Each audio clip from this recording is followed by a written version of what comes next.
الحمد لله نحمده ونستعينه ونستغفره ونؤمن به ونتوكل عليه ونعوذ بالله من شرور أنفسنا ومن سيئات أعمالنا من يهده الله فلا مضل له ومن يضلل فلا هادي له ونشهد أن لا إله إلا الله وحده لا شريك له ونشهد أن سيدنا وسندنا وشفيعنا وحبيبنا وسيدنا وحبيبنا سيد المرسلين إمام الأنبياء وخاتم النبيين محمد رسول الله صلى الله عليه وعلى آله وأصحابه وبارك وسلم تسليما كثيرا كثيرا أرسله بالحق بشيرا ونذيرا وداعيا إلى الله بإذنه وسراجا منيرا أما بعد فقد قال الله تبارك وتعالى في كلام المجيد والفرقان الحميد أعوذ بالله من الشيطان الرجيم بسم الله الرحمن الرحيم قد أفلح من تزكى وذكر اسم ربه فصلى صدق الله مولانا العظيم وصدق رسوله النبي الأمي الكريم ونحن على ذلك لمن الشاهدين والشاكرين والحمد لله رب العالمين رب اشرح لي صدري ويسر لي أمري واحلل عقدة من لساني يفقهوا قولي رب زدني علما رب زدني علما رب زدني علما رب زدني عملا رب زدني عملا رب زدني عملا رب يسر ولا تعسر وتمم بالخير سبحانك لا علم لنا إلا ما علمتنا إنك أنت العليم الحكيم. درود شریف. اللهم صل على محمد وعلى آل محمد كما صليت على إبراهيم وعلى آل إبراهيم إنك حميد مجيد. اللهم بارك على محمد وعلى آل محمد كما باركت على إبراهيم وعلى آل إبراهيم إنك حميد مجيد. يا رب صل وسلم دائما أبدا على حبيبك خير الخلق كلهم. تكبيرات. الله أكبر الله أكبر لا إله إلا الله والله أكبر الله أكبر ولله الحمد. الله أكبر الله أكبر لا إله إلا الله والله أكبر الله أكبر ولله الحمد. الله أكبر الله أكبر لا إله إلا الله والله أكبر الله أكبر ولله الحمد. الله أكبر الله أكبر لا إله إلا الله والله أكبر الله أكبر ولله الحمد. الله أكبر الله أكبر لا إله إلا الله والله أكبر الله أكبر ولله الحمد. الله أكبر الله أكبر الله أكبر لا إله إلا الله والله أكبر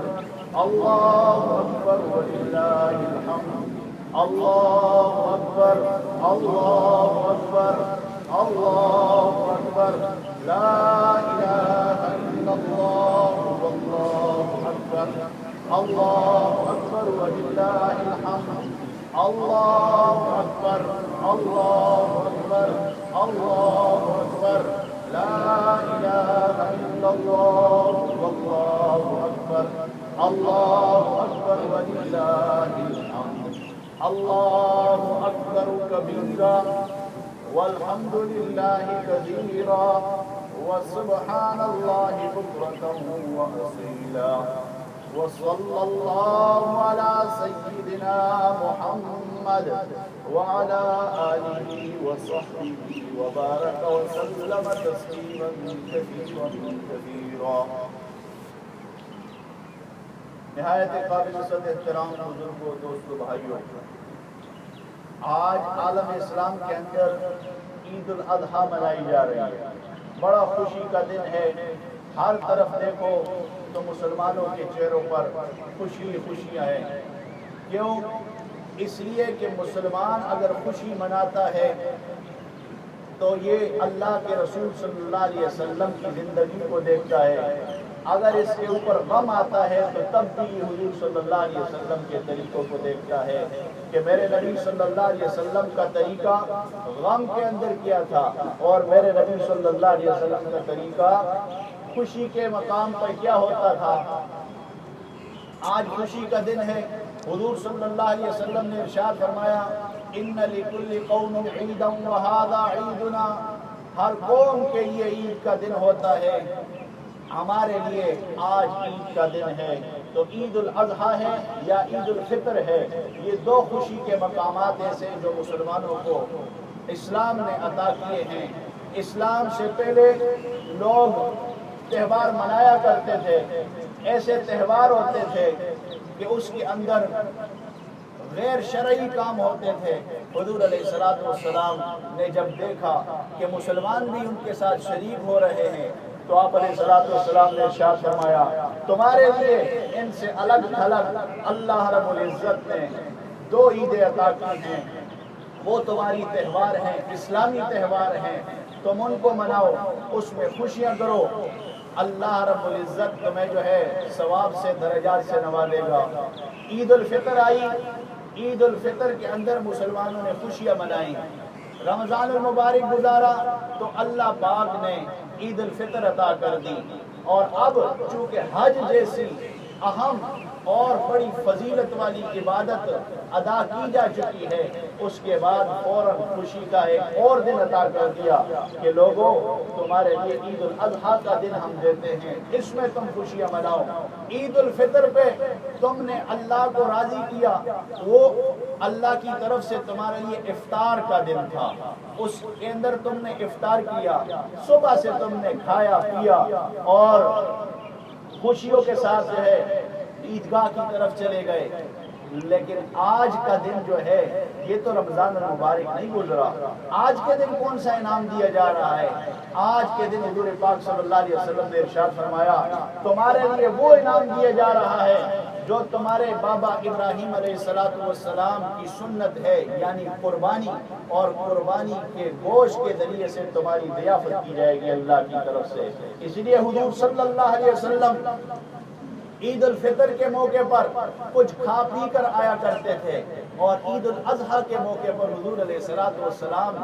کچھ کھاتے پیتے نہیں تھے، اسی طرح ہی آ جاتے تھے جس طرح ہم عام مسلمان ناسمجھی کی وجہ سے روزہ کہتے ہیں، حالانکہ عید کے دن روزہ نہیں ہوتا، وہ صرف حضور علیہ السلام کا ایک سنت عمل ہے کہ صبح کی نماز کے بعد حضور علیہ السلام کچھ کھاتے پیتے نہیں تھے۔ جب قربانی ہو جاتی تھی، قربانی کے بعد حضور علیہ السلام کے سامنے قربانی کا گوشت پیش کیا جاتا تھا پکا کر، اس وقت حضور علیہ السلام قربانی کا گوشت کھایا کرتے تھے۔ پوچھا گیا یا رسول اللہ صلی اللہ علیہ وسلم یہ کیا وجہ ہے کہ آپ قربانی کے گوشت کو استعمال فرماتے ہیں؟ فرمایا آج کے دن جو اللہ کی سب سے بڑی نعمت ہے، نعمتیں تو بہت ساری ہیں لیکن سب سے بڑی نعمت آج قربانی کا گوشت ہے، تو اس لیے میں یہ چاہتا ہوں کہ قربانی کا گوشت سب سے پہلا لقمہ میرے پیٹ کے اندر جائے۔ صبح سے کچھ بھی نہیں کھایا کرتے تھے، یہ حضور علیہ السلام کا سنت عمل ہوتا تھا۔ یہاں چونکہ قربانی اگر ہم جو ہے نہیں کر سکتے تو پھر بھی اس سنت کے اوپر عمل تو کر سکتے ہیں کہ صبح سے لے کر نماز تک کچھ کھائے پیے نہیں، گھر چلے جائیں تو اس وقت کھا پی لیں، تو یہ سنت کے اوپر عمل ہو جائے گا، ایک جو ہے ثواب کا درجہ تو ہمیں اللہ پاک نصیب فرما دیں گے۔ اب اگلی بات یہ ہے کہ قربانی کیوں ضروری قرار دی گئی ہے؟ یہ قربانی حضرت ابراہیم علیہ السلام اور حضرت اسماعیل علیہ السلام کی اداؤں کا نام ہے۔ ایک دفعہ ابراہیم علیہ السلام نے خواب کے اندر اپنے بیٹے کو دیکھا، بیٹا بھی وہ جو بڑھاپے کی حالت میں دیا گیا ہے، بڑھاپے کی حالت میں حضرت ابراہیم خلیل اللہ علیہ السلام کو بیٹا دیا گیا ہے، بڑھاپے تک تو تڑپتے رہے، جوانی بھی تڑپتے ہوئے گزر گئی، اللہ سے مانگتے ہوئے گزر گئی۔ ایک دن ایسا آیا، اللہ کے نبی تھے، جلیل القدر پیغمبر تھے، مانگتے تو تھے، عاجزی بھی کرتے تھے، سب کچھ کرتے تھے، لیکن ایک وقت قبولیت کا ایسا آیا کہ ایسی عاجزی اور انکساری کے ساتھ اللہ سے دعا مانگی کہ یا اللہ مجھے ایک بیٹا عطا فرما دے، رب ہب لی من الصالحین، ایک نیکوکار بیٹا ہو، نیک بیٹا ہو، مجھے عطا کر دے۔ بس وہ اتنی عاجزی اس کے اندر تھی اور اتنی انکساری اس کے اندر تھی کہ اللہ رب العزت نے فیصلہ کر دیا کہ ہم تمہیں اسماعیل عطا کریں گے۔ اسماعیل عطا کر دیا۔ اب جب اسماعیل علیہ السلام تھوڑے چلنے پھرنے کے قابل ہوئے، وہ بات میں نہیں چھیڑنا چاہتا کیونکہ لمبی ہو جائے گی کہ زمزم کا کنواں کس طرح آیا، بواد غیر ذی زرع کے اندر کس طرح چھوڑا گیا، لمبا چوڑا واقعہ ہے، لیکن قرآن کہتے ہیں فلما بلغ معه السعی، جب وہ اس حد تک پہنچ گئے کہ وہ چلنے پھرنے کے قابل ہو گئے، تو پھر اللہ نے ایک اور حکم نازل کر دیا کہ خواب کے اندر دکھلا دیا۔ نبی کا خواب سچ ہوتا ہے، نبی جو دیکھتا ہے وہی ہوتا ہے، اس لیے ابراہیم علیہ السلام کو دکھا دیا کہ ابراہیم علیہ السلام اپنے بیٹے حضرت اسماعیل کو ذبح فرما۔ حضرت اسماعیل، اب دیکھیں کوئی شخص اپنے بیٹے کو ذبح کر سکتا ہے؟ نہیں کر سکتا، کوئی سوچ بھی نہیں سکتا، لیکن یہ چونکہ پیغمبر تھے اس لیے انہوں نے جو دیکھا تو اپنے بیٹے سے اس کا ذکر کیا، کیونکہ مانگا جو تھا اللہ سے کہ رب ہب لی من الصالحین، نیک بیٹا عطا کر دے، تو یہ یقین تھا پھر اللہ نے نیک بیٹا عطا کیا ہے، تو کہا قال یا بنی،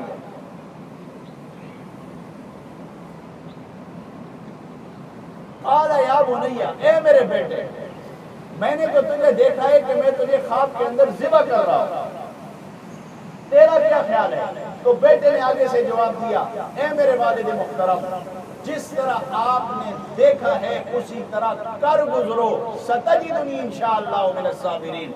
آپ اگر میری طرف دیکھیں گے کہ میرا بیٹا کیا کہے گا تو ستجدنی انشاءاللہ من الصابرین، مجھے آپ انشاءاللہ، یہ انشاءاللہ پیغمبری الفاظ ہے، یہ انشاءاللہ پیغمبری عقیدہ ہے، انبیاء کا عقیدہ ہے کہ جو کچھ بھی ہوگا کس کے حکم سے ہوگا؟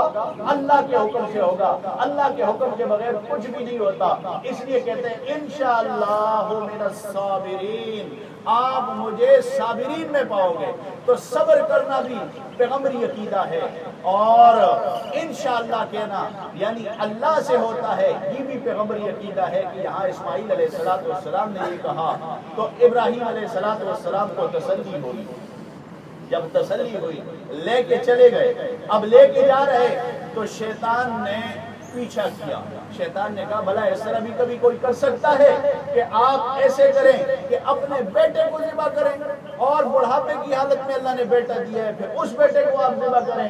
ایسا آپ نہ کریں، لاڈلا بیٹا ہے، اس کے اوپر رحم کھائیں، اس کو چھوڑ دیں۔ ابراہیم علیہ السلام فوراً سمجھ گئے کہ یہ شیطان ہے اور بیکار رہا ہے، میں جو محبت کے اندر، عشق خداوندی کے اندر جو کچھ کر رہا ہوں اس سے مجھے روکنے کی کوشش کر رہا ہے، تو کنکریاں اٹھائی اور اس کی طرف پھینکی، اور پھینکتے ہوئے اس کو بگایا۔ اب تھوڑے آگے چلے گئے تو پھر شیطان نے وہی حملہ پھر کیا، وہی تقریر دوبارہ شروع کر دی، تو پھر اس کو کنکریاں ماری، اب تیسری مرتبہ پھر اس نے حملہ کیا، پھر کوشش کی کہ ابراہیم علیہ السلام اس اپنے جو ہے بیٹے کو ذبح ہونے سے روک جائیں، اور ابراہیم علیہ السلام اپنے امتحان میں معاذ اللہ فیل ہو جائیں، لیکن ابراہیم علیہ السلام نے پھر اس زور سے اس کو کنکریاں ماری، اس زور سے اس کو پتھر مارے کہ اس کو جو ہے واپس کر دیا، اور اس کا سارا کیا کرایا جو تھا شیطان کا اس پہ پانی پھر گیا۔ آج مسلمان عالم اسلام حج کے اندر جو لوگ موجود ہیں وہ تینوں شیطانوں کو کنکریاں مارتے ہیں، یہ ادائے ابراہیم علیہ السلام کی ہے، اور ابراہیم علیہ السلام کی سنت کو زندہ کیا جا رہا ہے، قیامت تک زندہ ہوتا رہے گا یہ سنت۔ اب دیکھیں کہ ابراہیم علیہ السلام نے اپنے بیٹے کو لٹایا، اب جب اپنے بیٹے کو لٹایا تو بیٹا بھی چونکہ پیغمبر تھا تو بیٹے نے کہا اے میرے والد محترم، جب مجھے آپ لٹائیں اور ذبح کریں تو میرے ان کپڑوں کو اچھی طرح سے سمیٹ لو۔ روایات کے اندر آتا ہے کہ اچھی طرح سمیٹ اس لیے لو کہ خون کی چھینٹیں جب اس پہ پڑیں گی اور میرے کپڑوں کو میری والدہ دیکھے گی تو وہ فطرتی طور پر دشمن ہوگی، اس لیے آپ ایسے کریں کہ ان کو سمیٹ لیں تاکہ اس کے ساتھ خون نہ لگے۔ قرآن اس کا نقشہ کھینچ رہے، فلما اسلما، جب دونوں نے رضا و تسلیم اختیار کر لی، جب دونوں راضی ہو گئے، باپ بھی راضی ہو گیا، بیٹا بھی راضی ہو گیا، وَتَلَّهُ لِلْجَبِينِ، اور پھر اس کو پیشانی کے بل لٹایا کہ یہ بھی بیٹے کی جو ہے، بیٹے کا مشورہ تھا کہ اے میرے والد، آپ اگر مجھے سیدھا سیدھا لٹائیں گے تو بیٹے کی جو محبت ہوتی ہے دل کے اندر، وہ فطرتی طور پر ایسا ہوگا کہ وہ جوش مار کر جو ہے آپ کو کہیں اس امتحان سے روک نہ دے، اور آپ جو ہے مجھے ذبح ہونے سے جو ہے اپنے ہاتھ کو روک نہ دے، تو چہرہ میرا نیچے کر دے۔ فَلَمَّا أَسْلَمَ وَتَلَّهُ لِلْجَبِينِ، پیشانی کے بل لٹایا، پیچھے سے چھری چلایا تاکہ پتہ چل جائے تمام لوگوں کو کہ یہ ابراہیم تھے اور نیچے ذبح ہونے والا اسماعیل علیہ السلام تھے۔ تو ابراہیم علیہ السلام ذبح کرنا چاہ رہے ہیں اپنے بیٹے کو، لیکن خدا کو کچھ اور منظور ہے، خدا کو ذبح ہونا منظور نہیں ہے، خدا کو تو صرف یہ منظور ہے کہ میری جو ہے بات کے اوپر عمل کر رہے ہیں کہ نہیں کر رہے ہیں، امتحان میں کیسے آگے جا رہے ہیں۔ وَنَادَيْنَاهُ أَن يَا إِبْرَاهِيمُ، جب دونوں نے رضا تسلیم اختیار کر لی اور بیٹے کے اوپر گلے کے اوپر چھری کو رکھ دیا، تو ابراہیم علیہ السلام نے اپنی آنکھوں کو بند کر دیا، اپنی آنکھوں کو بند کر دیا، کیونکہ ایسا نہ ہو کہ آنکھیں کھلی ہوئی ہوں گی اور میں بیٹے پہ کس طرح چھری چلاؤں گا، لیکن اب حکم خدا بندی ہے۔ اب کہا وَنَادَيْنَاهُ، آواز آئی، کہاں سے آواز آئی؟ اللہ کی طرف سے آواز آئی، وَنَادَيْنَاهُ أَن يَا إِبْرَاهِيمُ، اے ابراہیم سن لے، اے ابراہیم سن لے، قد صدقت الرؤیا، ہم نے تو خواب دکھلایا تھا، آپ نے سچا کر کے دکھلایا، ہم نے تو ایک خواب دکھلایا تھا آپ نے اس کو سچا کر کے دکھلایا، قد صدقت الرؤیا، اور پھر آگے کہا اِنَّا كَذَلِكَ نَجْزِي الْمُحْسِنِينَ، ہم نیک لوگوں کو اسی طرح ہی بدلہ دیا کرتے ہیں کہ اب آپ دیکھ لیں جنت سے ایک اللہ کی طرف سے ایک دمبا آیا، اور ابراہیم علیہ السلام چھری اپنے بیٹے کے گلے پہ رکھ رہے ہیں، یہ محسوس ہو رہا ہے کہ میں بیٹے کو ذبح کر رہا ہوں۔ وَفَدَيْنَاهُ بِذِبْحٍ عَظِيمٍ، نیچے دیکھا اب ابراہیم نے جو آنکھیں کھولی، بیٹا ادھر مسکرا رہا ہے، نیچے جو ہے دمبا ذبح پڑا۔ اللہ اکبر، یہ قرآن نقشہ کھینچ رہا ہے، قرآن ایک نقشہ، وَفَدَيْنَاهُ بِذِبْحٍ عَظِيمٍ، اور پھر کہا سلام علی ابراہیم، سلام علی ابراہیم، سلام علی ابراہیم، اے ابراہیم ہمارا سلام ہو تیرے اوپر، اے ابراہیم ہمارا سلام ہو تیرے اوپر۔ اور اب ہم بتاتے ہیں کہ جس امتحان میں آپ پاس ہو گئے ہیں، اس امتحان کے اندر ایک اور بشارت دیتے ہیں، وَبَشَّرْنَاهُ بِإِسْحَاقَ نَبِيًّا مِّنَ الصَّالِحِينَ، اب ایک اور بیٹا آپ کو عطا کریں گے جس کا نام کیا ہوگا؟ اسحاق علیہ السلام ہوگا، وہ ہمارا نبی ہوگا اور نیک لوگوں میں سے، وہ ہمارا نبی ہوگا اور نیک لوگوں میں سے ہوگا۔ تو یہ قربانی حضور علیہ السلام نے بھی فرمائی ہے، یہ اس وقت سے چلی آ رہی ہے، عالم اسلام کے اندر یہ قربانی قیامت تک ہوتی رہے گی۔ اب اگر ہم یہ سمجھیں، یہ سوچیں کہ جناب اتنے لاکھوں کی تعداد میں، کروڑوں کی تعداد میں جانوروں کو ذبح کیا جا رہا ہے، اب اس قربانی کا کیا فائدہ ہے؟ اس کی جگہ پہ ہم پیسے کوئی اللہ کے راستے میں دے دیں، غریب کا کام چل جائے گا۔ تو حضور علیہ السلام کی طرف سے اعلان ہوتا ہے، لوگوں ادا اپنی اپنی جگہ کی ہوتی ہے، عبادت اپنی اپنی جگہ کی ہوتی ہے، نماز ہے تو نماز پڑھو، روزہ ہے تو روزہ رکھو، حج ہے تو حج کرو۔ یہ نہیں کہہ سکتے کہ حج کے پیسے میں کسی غریب کو دے دوں گا، حج فرض ہے تو حج فرض کرنا پڑے گا، اور اگر قربانی ضروری ہے، واجب ہے، تو قربانی کرنی پڑے گی، اس لیے کہ اللہ رب العزت کو آج کے دن حضور علیہ السلام فرماتے ہیں خون بہانے سے زیادہ کوئی عبادت پسند نہیں، خون بہانے سے زیادہ کوئی بھی عبادت اللہ کو پسند نہیں، اور فرمایا لَن يَنَالَ اللَّهَ لُحُومُهَا وَلَا دِمَاؤُهَا، اے لوگوں تم سمجھتے ہو کہ اللہ تمہارا گوشت چاہتا ہے یا اللہ تمہارا خون چاہتا ہے، اس تک تمہارا گوشت پہنچے گا جانور کا یا خون پہنچے گا؟ نہیں، ایسی بات نہیں ہے، وَلَكِنْ يَنَالُهُ التَّقْوَى مِنْكُمْ، تمہارے دل کی نیت اور تقوی، صحیح اخلاص اللہ تک پہنچتا ہے کہ کس نیت سے تم نے اس جانور کو ذبح فرمایا ہے۔ اب اللہ کے رسول صلی اللہ علیہ وسلم کیا ارشاد فرماتے ہیں؟ اللہ کے رسول صلی اللہ علیہ وسلم ارشاد فرماتے ہیں، لوگوں جو قربانی کی طاقت رکھتا ہے، استطاعت رکھتا ہے، یعنی قربانی کی طاقت ہے، جانور خرید سکتا ہے، حصہ لے سکتا ہے، آسان الفاظ میں آپ کو یہ سمجھاؤں گا کہ 52.5 تولے چاندی کے برابر فرنیچر وغیرہ یہ چیزیں ہوں، اس کو اب چھوڑ دیں، آسانی کے ساتھ سمجھیں۔ اتنے پیسے آپ کے پاس ہیں، اتنا سونا ہے کہ اس کو بیچ کر آپ ایک حصہ پکڑ سکتے ہیں، تو آپ کے اوپر قربانی واجب ہے۔ اگر اب مسئلہ پتہ چل گیا تو ان 2 دنوں کے اندر واجب ہے، یہ جو ہے ان 2 دنوں کے اندر کرنی پڑے گی۔ 12 تاریخ کی شام سے پہلے جس کے پاس اتنا پیسہ آ چکا ہے کہ وہ بندہ صاحب نصاب بن گیا ہے، تو اس وقت اس کے اوپر قربانی واجب ہے۔ زائدہ ضرورت چیزیں اس میں شمار کی جاتی ہیں، زائدہ ضرورت چیزوں کو شمار کر کے 52.5 تولے چاندی کا حساب لگایا جاتا ہے۔ اب قربانی یہ بندہ کرے گا، اگر نہیں کرے گا تو حضور صلی اللہ علیہ وسلم ارشاد فرماتے ہیں فلا یقربن مصلانا، ہماری عیدگاہ کے اندر نماز کے لیے نہ آئے۔ یہ کون کہہ رہے ہیں؟ میرے اور آپ کے پیارے نبی حضور صلی اللہ علیہ وسلم ہماری عیدگاہ میں وہ نماز پڑھنے کے لیے نہ آئے کہ یہ نماز تو اس وقت قابل قبول ہوگی جب اس کے بعد والا عمل کیا جائے گا۔ اگر غریب ہے تو نہ کرے، اس کے اوپر کوئی ضروری نہیں ہے، لیکن اگر اللہ نے مال دیا ہے، اللہ پاک نے قربانی کی طاقت دی ہے تو قربانی کرے۔ اس لیے حضور صلی اللہ علیہ وسلم ارشاد فرماتے ہیں قربانی کرو، کیونکہ اس دن اللہ قربانی سے خوش ہوتا ہے، اس دن اللہ جانور کے خون بہانے سے خوش ہوتا ہے، اور کسی عمل پر اللہ خوش نہیں، 2 عملوں پہ اللہ خوش ہوتا ہے۔ ایک جو یہ تکبیرات کہی جاتی ہیں، اللہ اکبر اللہ اکبر لا الہ الا اللہ واللہ اکبر اللہ اکبر وللہ الحمد، ایک یہ 5 دن تکبیرات چلتی ہیں جو ہے ان ایام کے اندر، اور پھر قربانی کے جانور کو ذبح کرنا۔ کس کے نام پر ذبح کرنا؟ اللہ کے نام پر ذبح کرنا۔ یا اللہ اس قربانی کے جانور کو تیرے نام پر ذبح کرتا ہوں۔ میرے نبی صلی اللہ علیہ وسلم کی سنت ہے، حضرت انس رضی اللہ تعالیٰ عنہ ارشاد فرماتے ہیں لوگو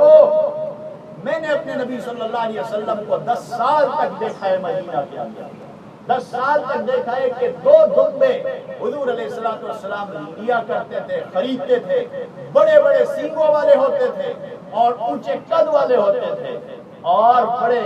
موٹے اور تازے ہوتے تھے۔ حضور علیہ السلام ان دونوں کی قربانی فرمایا کرتے تھے۔ ایک کی قربانی کرتے ہوئے حضور علیہ السلام قربانی کہاں فرمایا؟ صحابہ فرماتے ہیں حضور جب نماز سے فارغ ہو جاتے تھے، خطبے سے فارغ ہو جاتے تھے، مصلی پہ کھڑے ہو کر حضور علیہ السلام ایک دمبے کو ذبح کرتے، یا اللہ یہ میری طرف سے ہے، یا اللہ یہ میری طرف سے ہے، تیرے نام پر قربانی۔ اور دوسرا دمبا جو ذبح کرتے تھے، مسلمانوں دل پر ہاتھ رکھ کر سوچ لو کہ حضور پاک صلی اللہ علیہ وسلم غریب لوگوں کی کس طرح دادرسی فرما رہے ہیں اور کس طرح محبت فرما رہے ہیں۔ فرماتے تھے یا اللہ یہ میری طرف سے اور میری امت کے ان غریبوں کی طرف سے ہے، مساکین کی طرف سے جنہوں نے آج قربانی نہیں کی ہے۔ غریب لوگوں کی قربانی تو پاک نبی صلی اللہ علیہ وسلم نے خود فرمائی، اس لیے ارشاد فرمایا لوگوں قربانی کرو، قربانی کرو گے اس سے تمہیں اللہ کا قرب نصیب ہوگا۔ قربانی یہ